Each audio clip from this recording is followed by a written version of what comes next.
जय शिवराय. नमस्कार मित्रांनो. श्रीजी वास्तू ज्योतिष अँड काउन्सिलिंग आळंदी देवाची पुणे इथून मी विजय पंडित बोलत आहे. होळी पौर्णिमा, चंद्रग्रहण, धुलीवंदन याविषयी हा व्हिडिओ आहे. तर आपण जसं यूपीची सणवार इकडे जास्त होऊ राहिले, त्यामुळे काही जण होलिका अष्टकसुद्धा कधी आहे, कारण त्यांचा विषय असतो की होलाष्टकमध्ये काही करू नये, मंगल कार्य करू नये. आता मानणारे न मानणारे दोन्ही भाग आहेत, ज्यांनी त्यांनी काय ते ठरवावं. पण आपण जर होलाष्टक जर कधी सुरू होतं असं जर तुम्ही मला म्हणाल तर 24 फेब्रुवारीपासून होलाष्टक, म्हणजे होळीपासूनचे 8 दिवस त्याला होलाष्टक म्हणतात. ते बरेच जण अशुभ मानतात, त्या काळात शुभ कार्य करत नाही. मग आता दुसरा विषय आला की ती म्हणजे पौर्णिमा कधी आहे. तर फाल्गुनी पौर्णिमा जी आहे ती 2 मार्च 2026 संध्याकाळी 5:55 सुरू होते. ती 3 मार्च 2026 संध्याकाळी 5:07 संपते. मग आता नेमकं होळी कधी करायची. आता होळी कधी करायची त्यामध्ये आपण 1-2 मिनटं जरा ते काय पौराणिक कथा आहे, खरं खोटं हा विषय नसतो, पण एक ऐकायला काय हरकत नाही.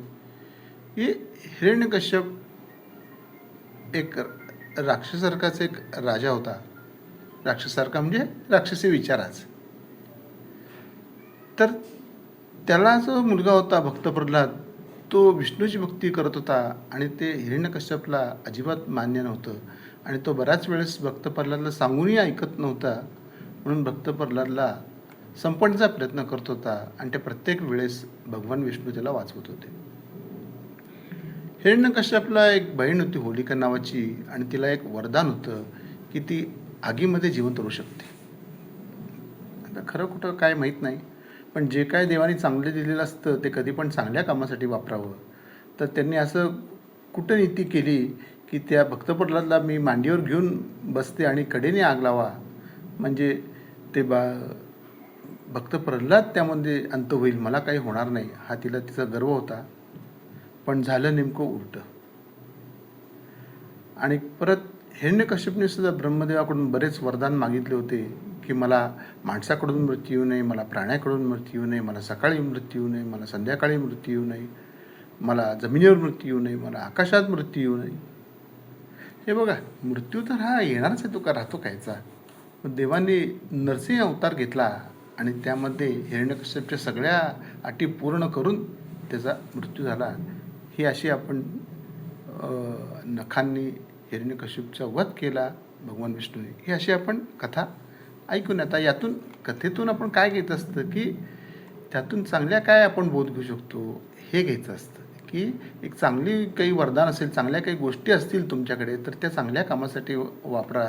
हे आपण होलिकेच्या अंत हिच्या समजून आपण समजू शकतो. त्यानंतर काय की नरसिंह अवतार, म्हणजे तुम्ही कोणी इथे पृथ्वीवर अमर नाही आहे, काही होऊ दे, तुमचे डेथ आहे नक्की आहे. आणि त्याबरोबर तुम्हाला ज्या काही शक्ती दिल्यात देवाने, तुम्ही मागून घेतल्यात, त्याचा तुम्ही दुरुपयोग करू नका. आणि भक्त प्रल्हादवरून आपण काय बघून घेतो, तर आपण जी काही भक्ती करू ती इतकी आपली एकनिष्ठ हवी की देवसुद्धा तुम्हाला मदतीला येऊ शकतो. तर आता तो दुसरा जो विषय होता तो म्हणजे चंद्रग्रहण. नेमकं 3 तारखेला चंद्रग्रहण आहे. ते दुपारी 3:20 सुरू होईल आणि संध्याकाळी 6:47 राहील. हे ग्रहण एकूण 3 तास 27 मिनिटं दिसेल. ज्योतिषशास्त्रानुसार चंद्रग्रहणाचा सूतक काळ खूप महत्त्वाचा असतो. वर्षातील हे पहिले चंद्रग्रहण भारतात दिसणार असल्यानं त्याचा सूतक काळही लागू होईल. चंद्रग्रहण सुरू होण्यापूर्वी 9 तास आधी सूतक काळ सुरू होतो. या सूतक काळात खाणे-पिणे या गोष्टीवर काही बंधन आहेत असं म्हणतात, पण ते काही मान्य होत नाही आहे. आणि माझंही सगळ्यांना हेच आव्हान आहे, वृद्ध व्यक्ती असतील किंवा प्रेग्नंट महिला असतील, तर त्यांनी अगदी इतकं कठोर नियम पाळायची काही गरज नाही. आवश्यकतेनुसार पाणी वगैरे प्यायला काही हरकत नाही. टॉयलेटला पण जायला पण हरकत नाही. आणि त्यांनी काय अगदी सकाळी 9 पाळावं असं नाही आहे. मेन 3 तास पाळले तरी तो पण प्रत्येकाचा श्रद्धेचा भाग आहे. आता खरंच हवा खराब आहे कारण घरात खाऊ नाही का, काही काही वेळेला न्यूज चॅनल रिपोर्टरबरोबर जेवण आपण लाईव्ह चॅनल करून जेवतात पण त्यावेळेस. ठीक आहे, आता तो एक भाग आहेच आहे. प्रत्येक गोष्टीची आपल्याला त्याची शहानिशा करावी लागणारच आहे. कारण आज अलीकडे हवा आणि प्रदूषण इतकं आहे की ते घरणापेक्षा हवा खराब असते. पण ज्यांना पाळायचं आहे त्यांनी जरूर पाळावं, मी त्याच्या विरोधात नाही. आणि मग रंगपंचमी मात्र यावेळेस तुम्ही धुलीवंदन फक्त करा, धुलीला वंदन करा. धुलवड हा आपला खरं विषयच नाही. उत्तर भारतीयांमुळे आपण धुलवड म्हणू लागलो, खेळू लागलो मेट्रोपॉलिटन सिटीमध्ये. पण गावाकडे रंगपंचमीच खेळतात. आणि ती 8 तारखेला रविवारी आहे, मस्त सुट्टी पण आहे. आरामशीर तेव्हा खेळा. ज्यांना आवडते त्यांनाच रंग लावा, उगीच कुणाच्या अंगावर रंग टाकू नका. त्याप्रमाणे मग आहे प्रत्येकाचा रंग वेगवेगळे. सूर्याचा रंग नारंगी आहे, चंद्राचा रंग पांढरा आहे, मंगळाचा लाल आहे, बुधाचा हिरवा आहे, गुरुचा पिवळा आहे, शुक्राचा पांढरा गुलाबी आहे, शनीचा काळा आहे, राहूचा काळा आहे, केतूचा तपकिरी आहे. हे असं जे काय नवरंगामध्ये वाहून जा. जीवनामध्ये वाढवायचा असेल रंग तर लावा रंग आणि लावून घ्या रंग. हे सुद्धा खूप महत्त्वाचं आहे. धन्यवाद सर्वांना. Happy Holi, happy Dhulivandan, happy Rangpanchami. सर्वांनी काळजी घ्या. प्रत्येकाची, लहान मुलांची, मोठ्या मुलांची, आगीचे प्रकार, केमिकल रंग यापासून जपा. धन्यवाद.